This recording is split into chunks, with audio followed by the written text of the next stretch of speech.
Life ஃபுல்லா ரொம்ப இதுவா இருக்கு. ஸோ டெஃபினட்டா வாட்ச் பண்ணுவோம். தேங்க்யூ. ஓகேவா? படம் எப்படி இருக்கு? படம் செமையா இருக்கு. ரொம்ப எமோஷனலா டச்சிங்கா இருக்கு.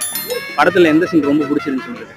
லாஸ்ட் சீன் வந்து சிவகார்த்திகேயன் வந்து சொல்லியிருப்பாரு, நீ வந்து நான் செத்து போனேன்னு தெரிஞ்சா கூட நீ அழுகக்கூடாதுன்னு சொல்லிட்டு.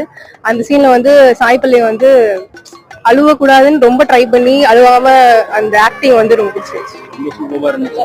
எஸ்கேவோட ஆக்ஷன் சீன்ஸ்லாம் எப்படி இருந்துச்சு? சூப்பரா இருந்துச்சு, மாசா இருந்துச்சு. செமையா இருந்துச்சு. ரியல் இன்சிடென்ட்ட பத்தி எடுத்திருக்காங்க. ஜஸ்டிஃபை பண்ணிருக்காங்களா? பண்ணிருக்காங்க. எல்லாமே ஒரு பார்ட் கூட மிஸ் ஆகாம சின்ன சின்ன விஷயம் அவங்க வைஃப் முகுந்த் வைஃப் சொன்னது எல்லாமே படத்துல இருக்கு. எல்லாமே எக்ஸாக்ட்டா சூப்பரா இருக்கு. ஆமா. தேங்க்யூ. அப்பா படம் எப்படி இருந்துச்சு? வேற லெவல். எஸ்கே ஃபேன் நான் அது பார்க்கும்போதே அது வந்து சீதாராமன் அந்த மாதிரி அந்த கனெக்ட் இருக்கும் அப்படின்னு நினைச்சுதான் இந்த மூவி பார்க்கணும்னு சொல்லிட்டு வந்தேன். ரொம்ப நல்லா இருக்கு.